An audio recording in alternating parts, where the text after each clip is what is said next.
Hello, this is Catherine Leggitt.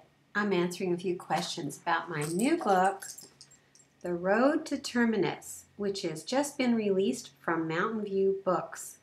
And today I have a question about why I set the book in 1955.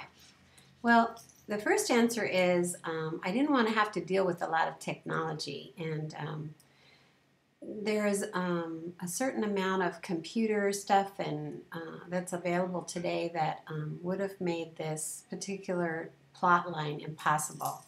So that was one reason. I wanted to set it in a time when we didn't have so much technology and it wouldn't be so easy to trace someone who was running away.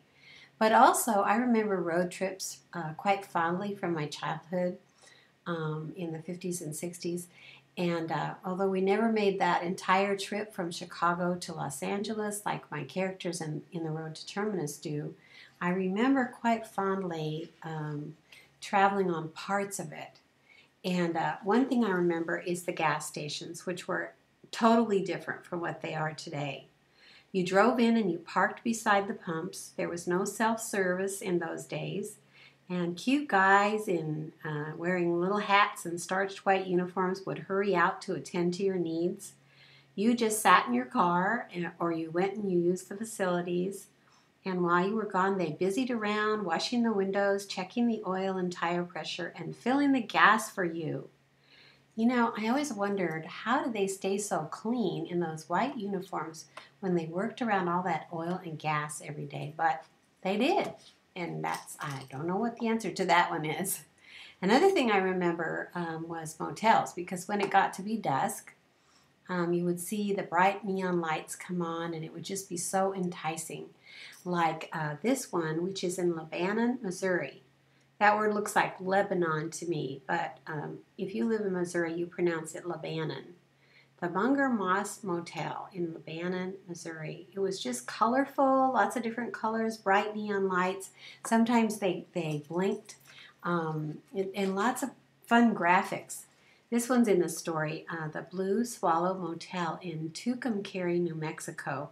You can stay in this one today, and that just looks so inviting. It looks like, come on in, we have everything you need, and you'll get a good rest here. And I remember the one that I wanted to stay in the most was the Wigwam Motel. There's actually two of them. One's in California, one's in Arizona. This one is still in Holbrook, Arizona. And those are actually wigwams, although they're not made of rawhide. They're made of, I don't know, plaster or something it looks like. And they have doors that lock. And inside you had your bedroom, and you know, just like a regular motel room. And oh boy, I wanted to stay at the Wigwam Motel, but we never got to do that. And my character in the story, Stryker, she sees those too, and she wants to stay there. And boy, I feel her pain when she doesn't get to. So I hope you're going to buy The Road to Terminus. It's available on Amazon today, and from Mountain View Books. You can go there and buy it, or you can go, there's a link on my website as well. So this is Catherine Leggitt, answering questions about The Road to Terminus. Thank you for listening.